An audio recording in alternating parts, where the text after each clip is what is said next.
साथियों अस्सलाम वालेकुम, जय हिंद। साथियों मैं हूं आपका भाई कमांडो हिदायत खान।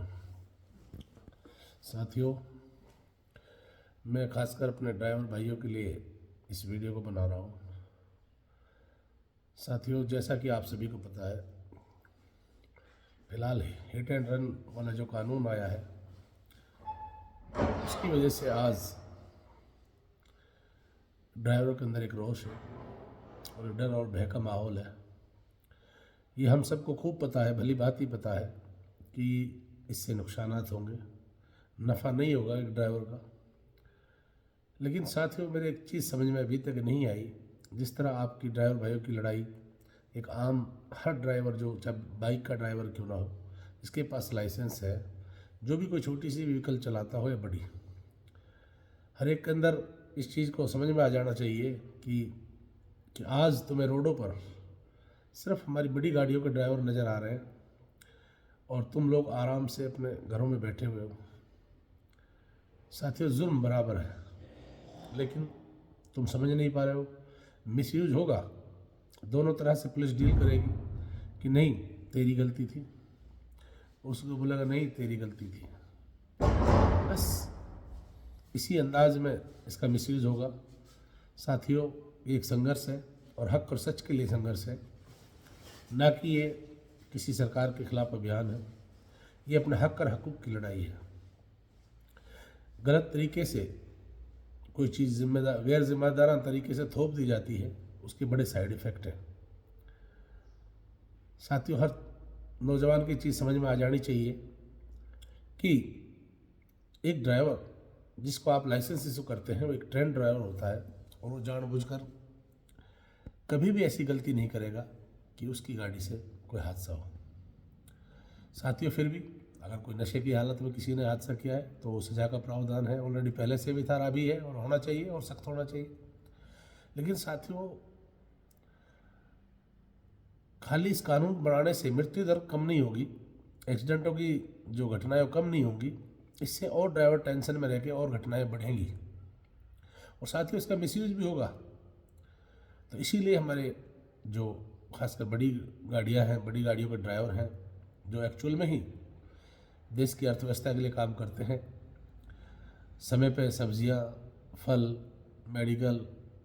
मेडिसिन जो टाइम पे पहुंचा रहे हैं आप लोगों को, हर वो चीज़, तेल, खाद्य सामग्रियाँ, ये सब हमारी बड़ी गाड़ियों का कमाल है। लेकिन एक माइंडसेट बन चुका है लोगों का कि अगर मोटरसाइकिल वाला गलती से भी ओवरटेक करके आगे आ गया तो वो मर गया तो दोष बड़ी गाड़ी का दिया जाएगा, क्योंकि हर जगह सीसीटीवी फुटेज नहीं है। कोई भी जस्टिफाई नहीं कर पाएगा कि आखिर ये अपनी गलती से मरा है, तो उस चीज़ के लिए एक ड्राइवर का मिसयूज होगा साथियों। और साथ ही साथ यदि ड्राइवर रुकता है उसकी सेफ्टी के लिए तो फिर पब्लिक गुस्से में उसको मार देगी, क्योंकि जिसका मरता है वो नहीं समझ पाता और वहाँ की मौजूदा आवाम भी नहीं समझ पाती कि ड्राइवर ने गलती नहीं की होगी, क्योंकि मानवता इतनी हर इंसान के अंदर नहीं है कि उस समय वो समझ जाए। ये मानवता के तौर पर रुकेगा इसे बचाने के लिए तो पब्लिक मार देगी और भागेगा तो फिर गवर्नमेंट का एक कानून मार देगा। साथियों आखिर विवश है ड्राइवर। तो मैं यही कहता हूँ जब ड्राइवर संघर्ष कर रहा है तो आज सभी ड्राइवरों को सोचना चाहिए कि तुम्हारे हक की वो लड़ाई लड़ रहे हैं। मैंने देखा कि हिंदुस्तान के अंदर हज़ारों संगठन बने हुए हैं, लेकिन अल्लाह का शुक्र है हमारे मेवात के अभी सभी संगठन एक हो गए, एक ही प्लेटफार्म पर आ गए। लेकिन अभी भी कुछ लोग जो फोरमैन हैं वो लालच दे रहे हैं कुछ ड्राइवरों को, और भाई तुम आओ गाड़ी चलाओ, क्योंकि वो संघर्ष के साथी नहीं है, उन्हें दलाली करनी है कुछ लोगों ने।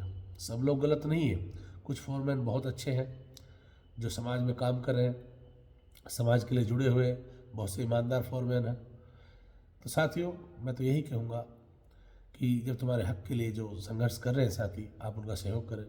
क्योंकि पीछे मैंने सुना, कई वाक़यात मैंने सुने कि गांव-गांव जो मुहिम चल रही है कि अपने बच्चों को छुट्टी कराओ, क्योंकि आप समझ सकते हो ये धुंध है, इस धुंध में कितनी गहरी धुंध है, इसमें अगर कोई हादसा हो गया, कुछ दिखाई नहीं दे रहा और गाड़ी भी चलाना है, तो अब हादसा हो गया तो क्या ड्राइवर क्या करेगा बताओ? एक्सपर्ट से एक्सपर्ट क्या करेगा आप बताओ? कोई भी बताए साथियों, दिल पर हाथ रख के बताओ, सच्चे दिल से बताओ, आखिर इसमें ड्राइवर क्या करेगा बताओ?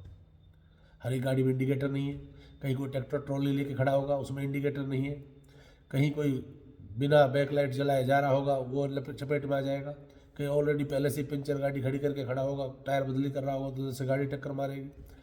तो इस समय कौन जस्टिफाइड करेगा कि आखिर इस धुंध को कैसे चैलेंज करेगा?